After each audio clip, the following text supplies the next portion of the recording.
How's it going, everybody? This is Matthew from Goblin Pile. Today I've got video number 4 for you guys from the Ravnica Allegiance Rising Tensions series. This card, this free mythic you can win is Teysa, Orzhov Scion.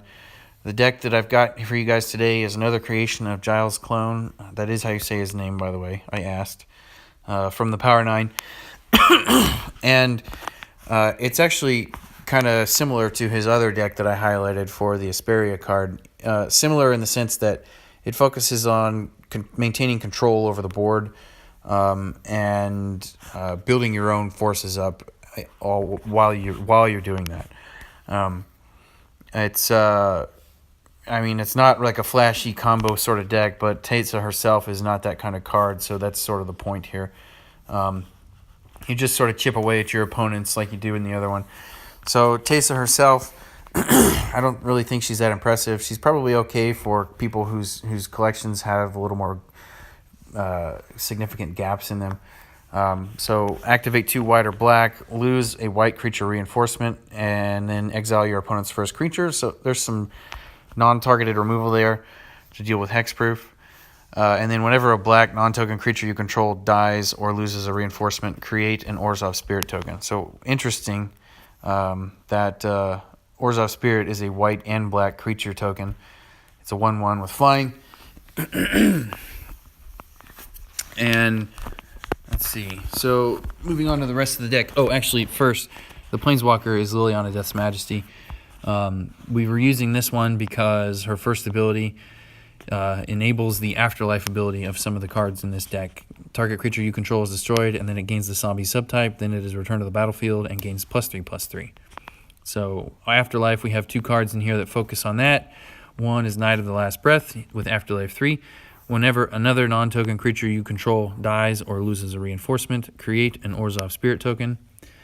Then Dark Petition. This is the only card that I was not able to actually... This is actually a replacement card because I think he had a Revive, I want to say. It's a rare spell from Ravnica Allegiance, but I don't have that, so I went with Dark Petition. It has a very similar effect. Same rarity.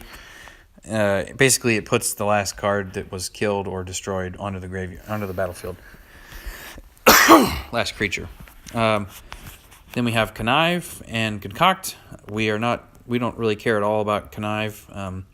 Concoct is what we want to use. It's the exact same effect as Dark Petition, with the added bonus of you get to surveil 3, which means you get to put creatures from your top 4 card. You get to look at the top 4 cards of your deck, throw 3 of them away, and if you happen to find a creature, that's all the better. And we have Orzhov Racketeers for some hand control over your opponent. Afterlife 1. So whenever this creature deals damage to your opponent's Planeswalker, your opponent discards a card. Then we have Mortify. So this is a nice card because it is dual threat. You can kill creatures or enchantment supports, depending on what's out there. Good for black because black doesn't have a lot of support control. Then we have Disinformation Campaign. When this support enters the board, draw a card and your opponent discards a card. Whenever you surveil, your opponent discards a card. This is useful because it controls your opponent's hand and because there's 2 cards with Surveil in here. If you'll remember, Concoct has Surveil, and then so does Notion Rain down here, which we'll get to. Then we have Consecrate. The front of this I've never used. I always use the back, Consume, because it is non-targeted creature removal, which is good for black because of hexproof. And then we have Font of Agonies. Whenever you take damage or lose life during your turn, reinforce the support. Notion Rain helps with that. And then activate 3 black. The support loses 2 reinforcements, and then destroy the first creature your opponent controls.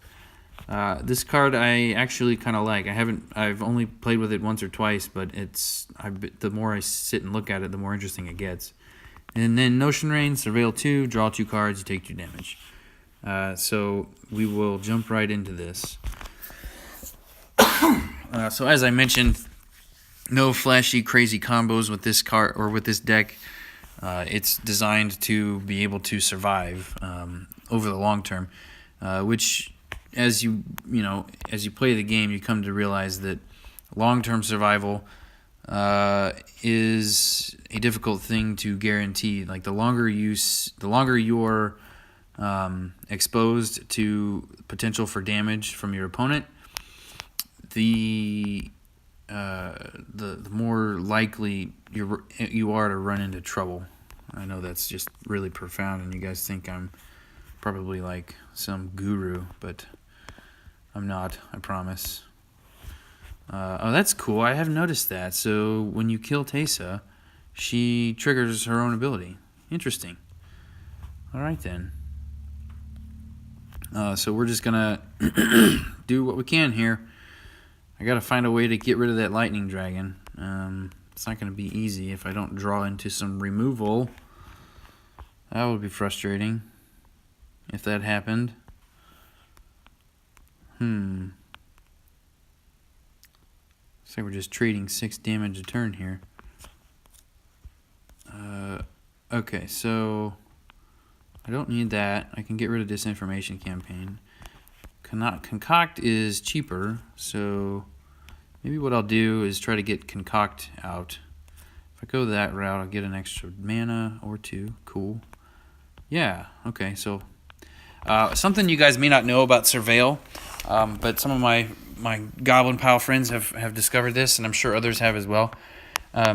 When you are surveilling, the order in which you select cards matters. They go into the graveyard in the order in which you choose them. So by dumping these this way, I've chosen Orzhov Racketeers, and then Teysa. I will then pull back Orzhov Racketeers right away with the second half of this card's effect. Look at that. Pretty cool.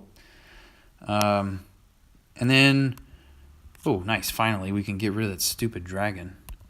So what I think I'll do is make another creature token with these Racketeers. Bring them back and make them beefier. Oh, and then Teysa also made a token. Cool. Yeah. All right. Oh, but I just gave him a bunch of red. That's awesome. Oh, my goodness. I hate Koth. I don't know about the rest of you guys, but he sucks. He is a total jerk. I'm trying to keep it PG for the kids, so I apologize if my insults seem to fall flat. So that's cool. So we killed the dragon. We will bring back... well, we might as well get rid of him and that way we get Mortify so we can kill the Atali that's out there. I'm not going to worry about the Knight right now, but I will Surveil and get rid of those cards. Nice. And Surveil just keeps chipping away at his hand, which is pretty cool. Disinformation Campaign is awesome. I love that card. It's very good. Oh, but he just killed it.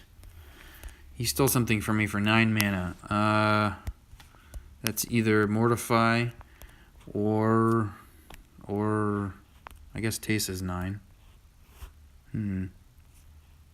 Well, anyway, we got to kill him.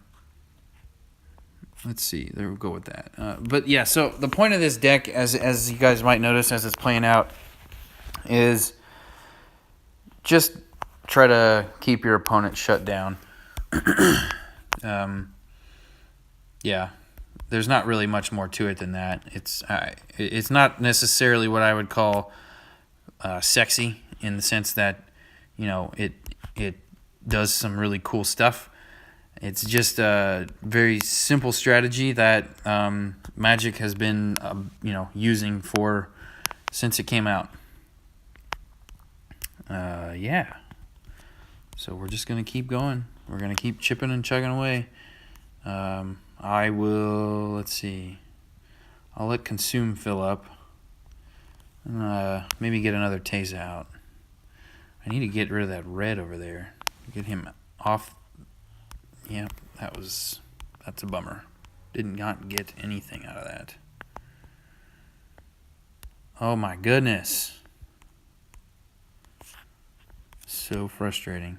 But I think oh yeah, this would be cool. So we'll be able to exile there, guys. Which is nice, because Durgaz is just a monstrosity that is horrible to deal with. He sucks. I mean, he's good, but he's such a pain in the rear. So we got rid of the token, and then he got exiled. Oh, and we got awesome, like, nice, good cascades out of that. Yep. So we've taken a fair bit of damage out of this, but you guys kind of see the point. It is it's not about how much damage you take, especially with black. Black doesn't care about damage. Black cares about not dying. So there's a saying about black where the only point of damage that matters in black is the damage that takes you from 1 to 0. And I like that a lot about black strategy because it's a win at all costs kind of thing. This is not necessarily a win at all costs. It's more just like duke it out and win over the long run. So that's the deck. There's a lot of room for variability in there if you guys want to, boost things up by putting in better cards or fill in gaps that you don't have with other cards. And you can also translate this deck over to other things, other black decks. You could pair stuff with Mirror March if you really want to in red. So there's room for just experimentation. All right, guys, that's deck number 4. Let me know what you think.